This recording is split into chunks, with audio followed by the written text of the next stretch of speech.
매일 성경 묵상 나눔입니다. 오늘은 1월 12일 화요일입니다. 오늘 본문은 누가복음 5장 1절에서 11절의 말씀입니다.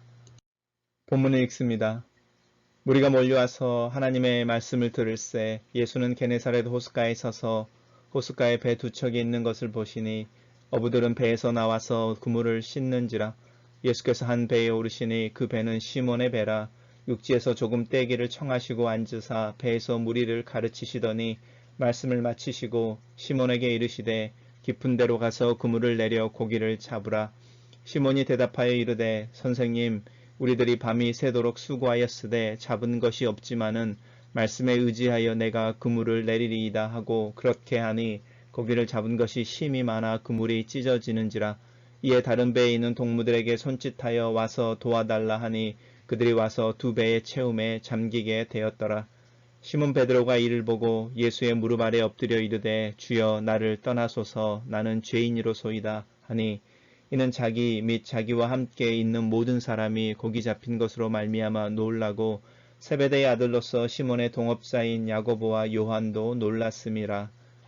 예수께서 시몬에게 이르시되 두려워하지 말라. 이제 후로는 내가 사람을 취하리라 하시니 그들이 배들을 육지에 대고 모든 것을 버려두고 예수를 따르니라. 오늘의 본문은 세 개의 단락으로 나누어져 있습니다. 단락별로 살펴보겠습니다. 첫 번째 단락은 무리가 몰려와서 하나님의 말씀을 들으세라고 말합니다. 우리 어제 가버나움에서 예수께서 회당에서 가르치시고 오늘 나오는 시몬의 장모의 열병을 고치시고 또 밤이 새도록 병자들을 고치셨는데 그 다음날 다른 곳으로 또 전도하러 가기 위해 이동하시는 모습을 볼 수 있습니다. 그래서 지도에 보는 것처럼 이 가버나움과 게네사렛이라고 하는 이 동네가 이렇게 멀지 않은 동네로 있는데 오늘 보면 예수께서 게네사렛 호숫가에 서 계신다라고 말합니다.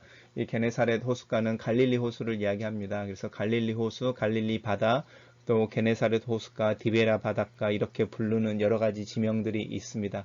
일반적으로 이 갈릴리 호수라고 하는 것은 하프 모양 아니면은 심장의 모양을 가지고 있다 이렇게 비유되어지는데 이제 게네사렛 호수라고 불리는 이유는 그 주변에 있는 동네의 이름을 따서 부르는 부분이기도 합니다.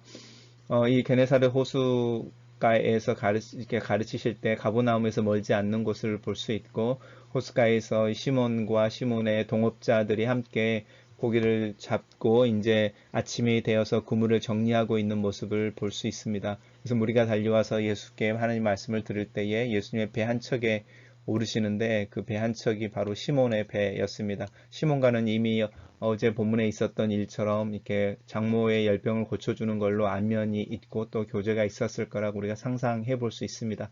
그래서 아마 시몬의 배를 좀 더 편하게 생각하고 배에 오르셨을 것입니다. 그래서 배에서 오르시고 이제 무리들은 육지의 해변가에 앉아 있고 배 위에서 이제 말씀을 가르치시는 장면을 이야기하는데 굉장히 평화롭고 또 목가적인 모습이기도 하지요.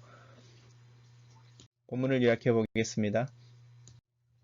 예수께서 게네사렛 호숫가에서 시몬의 배에 올라 무리들에게 하나님의 말씀을 가르치신다 이렇게 요약했습니다.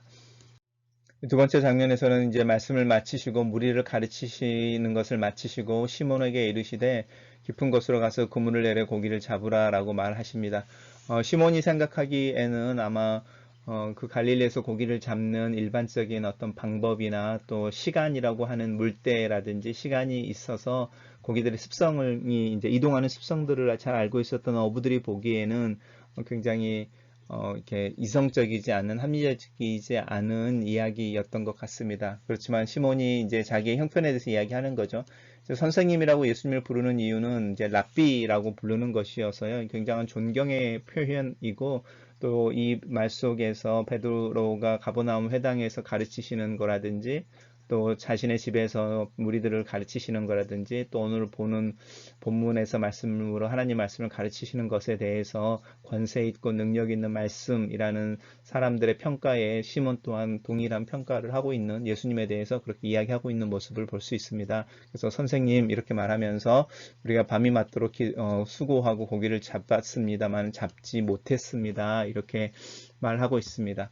자신들이 이제 숙련된 어부임에도 불구하고 별로 소득이 없었다라고 말하면서 그렇지만은 그렇지만은 말씀에 의지하여 내가 그물을 내리겠습니다 라고 말하는 부분입니다. 그리고 그렇게 하니 고기를 잡은 것이 심이 많아서 그물이 찢어지게 되었다. 그리고 다른 배에 있는 동무들에게 라고 말하면서 이 동무들이라는 표현을 쓰는데, 우리가 다음 단락에서는 이제 동업자들 이렇게 부르는 부분이 있는데, 특별히 이 동무들 또 동업자라고 하는 이야기는 우리가 이제 코이노니아라고 말하는데, 단순히 그냥 일을 같이 하는 사람들이라기보다는 일을 같이 하면서도 그들 안에 이렇게 교제가 이루어지고, 그래서 이 동무들이라는 단어는 우리가 친교를 이야기할 때 쓰는 코이노니아와 같은 어원을 가진 단어입니다. 그래서 특별히 그 단어를 선택해서 누가가 이야기하면서 이 동무들이 누구인지 이제 그 다음 본문에 나오는데, 야고보와 또 요한인데, 그 사람들이 그냥 단순히 같이 고기를 잡는 사람들의 수준을 넘어서 뭔가 여러 가지로 연결되어져 있는 교제가 있고 친밀한, 우리가 소위 말하는 베스트 프렌드라고 하는 그런 유의 동업자들이었다라는 부분을 이 동무들이라는 것 속에, 또 나중에 나오는 동업자라는 말 속에 포함하고 있습니다. 와서 도와달라고 하니 그들이 와서 두 배에 잠기게 되었더라, 이렇게 표현하고 있습니다. 단락을 요약해 보겠습니다. 저는 이 단락을 말씀을 마치시고 예수께서 시몬에게 깊은 곳에 가서 그물을 내려 고기를 잡으라고 하신다. 시몬이 순종하여 그물을 내렸을 때에 그물이 찢어질 만큼 많은 고기를 잡아 두 배에 나눠 채움에 두 배가 잠기게 된다. 이렇게 정리했습니다. 마지막 부분입니다. 이제 시몬 베드로라고 말하면서 이미 이제 베드로라는 이름을 주고 있죠. 그래서 우리가 이제 계속 시몬이라고 이야기하면서 나중에 사실은 다른 복음서들에서는 예수님의 베드로를 부를 때 네가 시몬이지만 내가 네 이름을 베드로라고 부르겠다라고 말하면서 이제 그 이유에 대해서 이야기하는데, 내가 사람을 취하는 어부가 되게 한다라고 말하는 부분인데, 누가는 그 부분을 언급하지 않는 대신에 우리가 계속 시몬 해 오다가 이제 예수님께서 베드로를 부르시는 장면에서 시몬 베드로라고 말하면서 이미 그 부분을 전제로 이렇게 시몬 베드로라는 이름을 쓰고 있습니다. 시몬 베드로가 예수님의 무릎 아래 엎드려라고 말하는데, 이 엎드린다는 단어는 성경에 나와서 이 엎드린다는 단어는 우리가 가장 일반적으로 경배하는 어떤 모습 이렇게 상상하면 이야기하면은 됩니다. 그러면서 이제 나를 떠나소서 나는 죄인이로소이다 이렇게 말하는데, 이 죄인이라고 말하는 부분이나 나를 떠나소서라고 하는 말은 예수님에게서 나타나는 어떤 큰 능력 또 영광을 보았을 때 그것을 내가 감당할 수 없습니다 라는 표현이죠. 이사야가 하나님의 영광을 보면서 내가 죽게 되었습니다, 내가는 죄인입니다 이렇게 말하고, 또 하나님의 영광을 봤던 대부분의 성경의 사람들이 비슷한 고백을 하죠. 자신은 죄인이고 하나님의 영광에 가까이 설 수 없고 또 하나님 얼굴을 쳐다볼 수 없는, 하나님과는 너무나 간격이 많은 또 연약한 아무것도 아닌 이제 그런 부분에 대한 자각에서 나오는 고백이라고 할 수 있습니다. 그 이유가 있는데 이제 그 이유가 여기에 있죠. 그렇게 시몬 베드로가 고백하는 이유가 이 놀랐다라고 표현하는 부분인데, 이 놀란다고 하는 표현이 그냥 surprise라기보다는 wonder 이래서 우리가 이제 경외하는 그 두려움인데, 이렇게 어떤 신적인 두려움이 포함되어져 있는 정말로 이렇게 경외하는 놀라움을 의미합니다. 그러니까 이제 아까 말씀드린 것처럼 예수님의 말씀에 따라 순종을 했는데 그 열매를 보고 예수님이 어떤 분이신지 또 그분의 말씀의 권위와 영광과 능력 앞에서 자신을 보게 되어지는 그 모습에 대한 이야기를 하고 있습니다. 사실은 회심이라고 하는 부분이 여기에서 시작이 됩니다. 그래서 우리 안에 예수 그리스도나 하나님의 영광, 능력에 대한 경험, 또 그 앞에서 내가 아무것도 아닌, 그래서 나는 죄인이구나 라는 깨달음인데, 이런 경험은 사실은 우리가 이제 예수를 믿는다고 할 때 정말 기초적이고 정말 중요한 경험인데, 이 경험을 사실은 많이 교회에서나 또 강조하지는 않는 것 같아서 요즘은 이런 경험이 많이 없어져 버린 것 같습니다. 이렇게 놀라고 이제 시몬 베드로의 친구죠. 여기 나오면 동업자 동무라고 말하는, 제가 코이노니아라는 단어와 똑같은 어원을 가지고 있는 단어로서 이렇게 단순히 그냥 친구를 넘어서는, 이렇게 동업자를 넘어서는 이제 긴밀한 관계를 쓰는 단어인데, 우리말로 동업자 또 동무라고 부르고 있다고 말씀드렸죠. 그래서 그들도 놀랬다라고 말하면서 이제 공유되어지는 거죠. 베스트 프렌드들 간에 공동의 경험을 하는 거죠. 시몬 베드로가 대표적으로 예수님의 말씀에 따라서 그물을 내리는데, 시몬 베드로 혼자만 그물을 내린 것이 아니고, 우리가 시몬 베드로와 여기는 등장하지 않지만 안드레가 이제 시몬 베드로와 함께 동업을 함께 형제로서 같이 일을 하고 있었으니까 아마 두 사람이 그물을 내렸을 것이고 또 이제 배를 가지고 가서 고기를 나누어 담은 야고보와 요한도 놀랬다라고 말하면서 이제 공동의 경험에 대한 이야기를 하고 있습니다. 그래서 시몬을 중심으로 해서 무서워하지 말라라고 하는 이 당연한 표현이고 굉장히 일반적인 표현인데요. 하나님이 또 천사가 이렇게 나타나서 위로할 때 쓰는 가장 기본적인 인사 아니면 격려가 무서워하지 말라라는 거였죠. 우리가 누가복음에서 벌써 이 말씀을 여러 번 듣죠. 사가랴에게라든지 또 마리아에게라든지 이렇게 또 아니면 목자들에게라든지 이렇게 나타나서 무서워하지 말라라고 말하는 어떤 하나님이 주시는 하나님의 신적인 어떤 위로, 격려라고 하는 부분일 수 있습니다. 그래서 무서워하지 말라라고 말하고 사람을 낚는 어부가 된다라고 하는데 이 사람을 취한다라고 말하는 데서 이제 소유의 개념이 있다기보다는요. 이제 번역이 그렇게 되어지는데 save 한다라는 뜻인데 아니면 win 한다라는 건데 얻는다라는 뜻이죠. 그 얻는다라는 뜻은 내가 가지기 위해서가 아니라 구해낸다라는 표현들 그 의미를 훨씬 더 많이 가지고 있습니다. 그리고 이제 그렇게 이야기할 때에 그들이라고 말하면서 이제 시몬 베드로만을 이야기하는 것이 아니라 그와 친밀한 친구였던 베스트 프렌드였던 이 야고보와 요한 또 여기에 나오지 않는 베드로의 형이라고 하는 안드레라든지 그들이 베드로를 육지에 대고 모든 것을 버려두고 예수를 따른다 이렇게 말합니다. 그래서 예수를 따른다고 하는 부분들에서 이 버려두고라고 하는 부분은 굉장히 중요한 의미가 있습니다. 그들이 가지고 있는 현실이나 또 소유물이나 또 자신들의 정체성이나 자신들의 어떤 현재라고 하는 것들 있죠. 거기에는 여러 가지가 의미가 포함이 되어지는데 그것들을 버려두고 예수를 따름으로 새로운 현재가 주어지는 게 있습니다. 고기를 잡는 그 현재에서 사람을 취하는 현재로 바뀌게 되는 게 예수를 따르는 따름 속에 있는데 이것이 이제 소명의 어떤 부르심 또 그 소명이 변화되어지는 과정일 수도 있습니다. 우리들의 삶 속에서도 또 우리들의 믿음 속에서도 사실은 이런 가장 기본적인 회심의 경험들이 있어야 하는데 어떤지는 잘 모르겠습니다. 단락을 요약해 보겠습니다.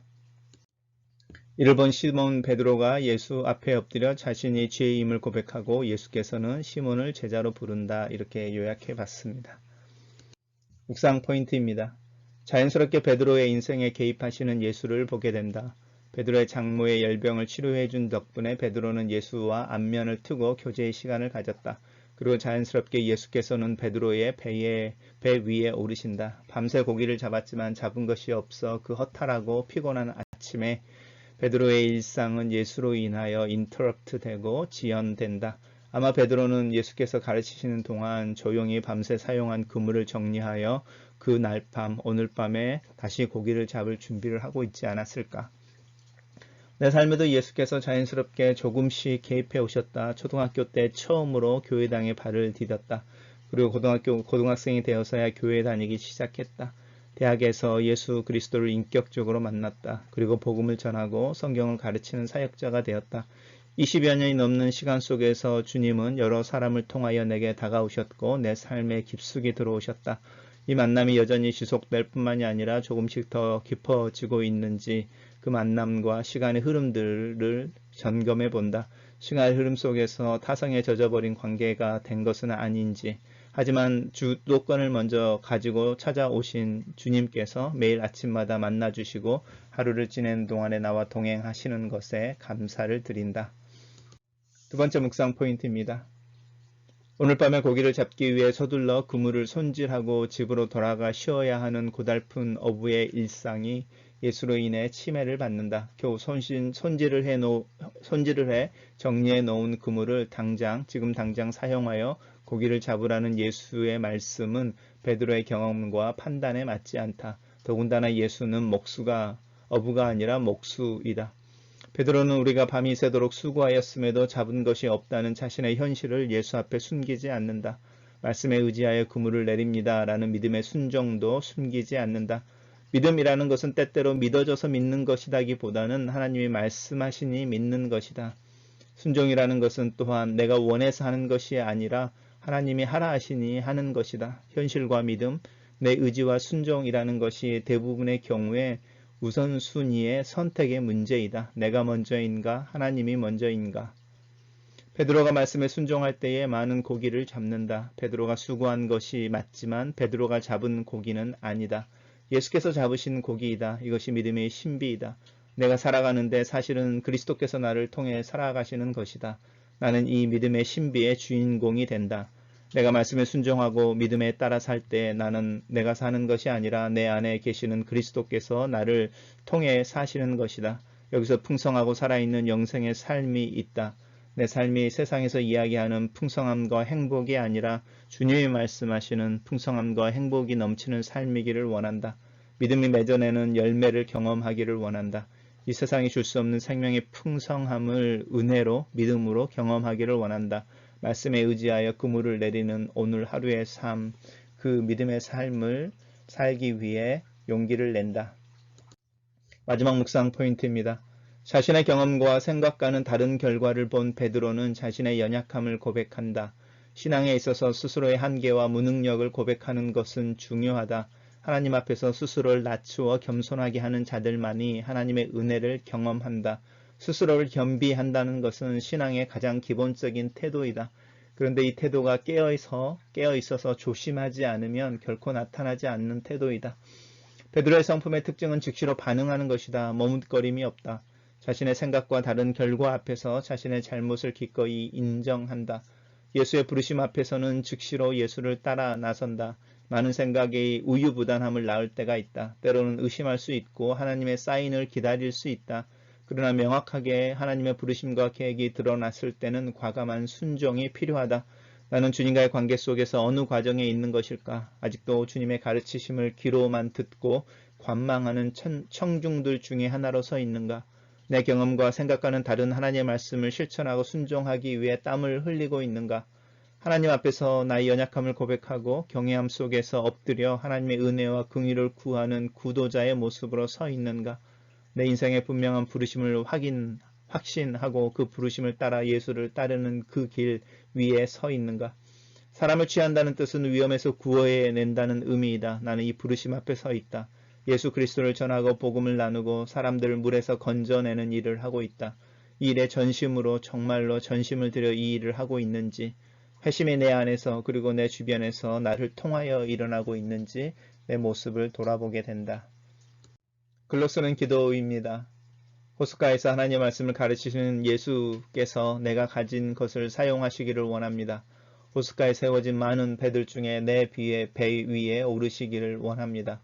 거기서 말씀을 가르치시옵소서. 제일 가까운 곳에서 내가 주님의 가르침을 듣기를 원합니다. 내 삶은 밤새 수고하여 그물을 내렸지만 잡은 고기는 없고 그물만 상하고 몸만 더 피곤해진 베드로의 아침과 같습니다. 하지만 그리스도로 인하여 내 일상이 멈춰지기를 원합니다. 주의 말씀을 따라 내게 주어진 하루를 살기를 원합니다. 내 자신의 생각과 판단, 기대와 한계를 넘어서 하나님의 말씀을 따라 순종하며 살기를 원합니다. 나로 현실을 분명하게 인식하되 현실의 벽을 넘어서는 믿음을 더하여 주시옵소서. 내 원함이나 소원함이 아니라 하나님의 말씀을 따라 순종하며 오늘 하루를 살게 하소서. 그렇게 믿음으로 순종하는 중에 주의 일하심을 경험하게 하소서. 나를 통해 사시고 나를 통해 복음을 전하시고 나를 통해 하나님의 백성을 부르시고 세워가시는 것을 경험하게 하소서. 나는 오늘 하루 묵묵하게 하나님의 말씀을 따라 살기를 원합니다. 더 기도하기를 원합니다. 수고하고 애쓰고 다시 손에 물을 묻혀 저 깊은 곳에 그물을 내리기를 원합니다. 나의 피곤함과 내 마음속의 여러 가지 질문과 실망을 아시는 하나님께서 나에게 새로운 힘을 더하여 주시옵소서. 오늘 하루 주님의 은혜의 풍성함을 경험하게 하시옵소서. 예수님 이름으로 기도합니다. 아멘.